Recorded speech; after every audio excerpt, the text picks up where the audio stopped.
Mona Lisa को मिली धमकी, योगी से मांगी मदद। महाकुंभ में पहुंचने के लिए पीएम मोदी तैयार। महाकुंभ पर पीएम ने कर दिया बड़ा ऐलान।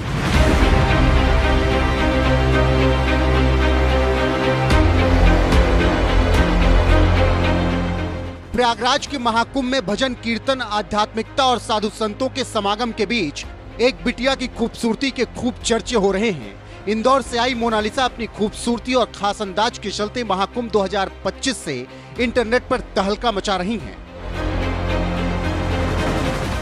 हालांकि कुछ लोगों की धमकी की वजह से मोनालिसा को परेशानी भी उठानी पड़ी, जिसकी वजह से मोनालिसा और उनके परिवार वालों को डर लग रहा है।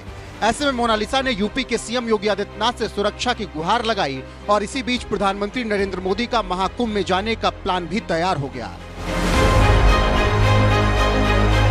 सबसे पहले धमकी मिलने के बाद मोनालिसा ने उत्तर प्रदेश के मुखिया योगी आदित्यनाथ से गुहार लगाते हुए कहा, रातों रात स्टार बन जाने की वजह से उन्हें अच्छा लग रहा है, उसे और उसके परिवार वालों को खुशी हो रही है, लेकिन वह जब भी माला बेचने के लिए बैग लेकर कहीं फुटपाथ पर बैठती है तो तुरंत लोगों की भीड़ लग जाती है।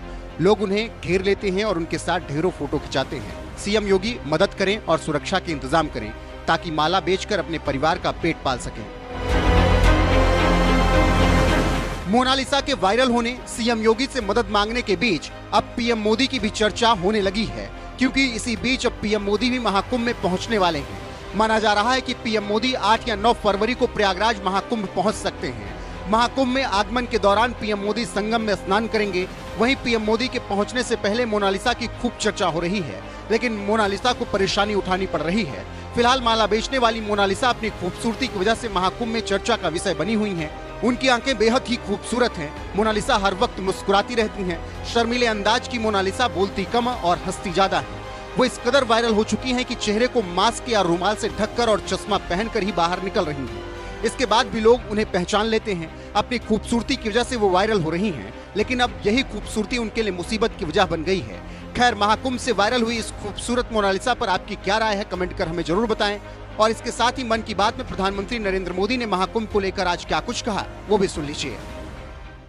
मेरे प्यारे देशवासियों, प्रयागराज में महाकुंभ का श्री गणेश हो चुका है। चिरस्मरणीय जन सैलाब, अकल्पनीय दृश्य और समता समरसता का असाधारण संगम। इस बार कुंभ में कई दिव्य योग भी बन रहे हैं। कुंभ का ये उत्सव विविधता में एकता का उत्सव मनाता है। संगम की रेती पर पूरे भारत के, पूरे विश्व के लोग जुटते हैं। हजारों वर्षों से चली आ रही इस परंपरा में कहीं भी कोई भेदभाव नहीं, जातिवाद नहीं। इसमें भारत के दक्षिण से लोग आते हैं, भारत के पूर्व और पश्चिम से लोग आते हैं। कुंभ में गरीब अमीर सब एक हो जाते हैं। सब लोग संगम में डुबकी लगाते हैं, एक साथ भंडारों में भोजन करते हैं, प्रसाद लेते हैं। तभी तो कुंभ एकता का महाकुंभ है।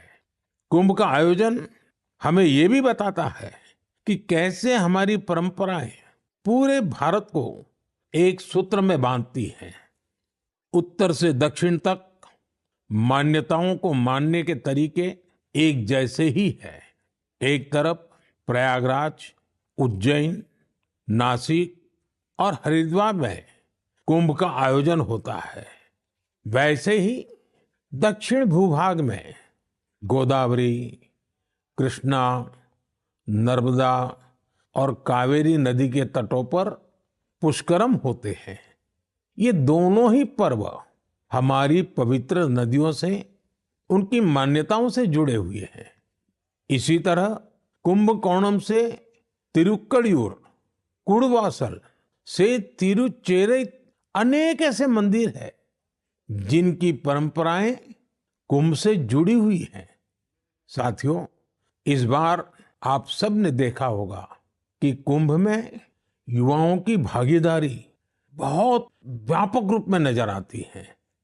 और ये भी सच है कि जब युवा पीढ़ी अपनी सभ्यता के साथ गर्व के साथ जुड़ जाती है तो उसकी जड़ें और मजबूत होती हैं और तब उसका स्वर्णिम भविष्य भी सुनिश्चित हो जाता है।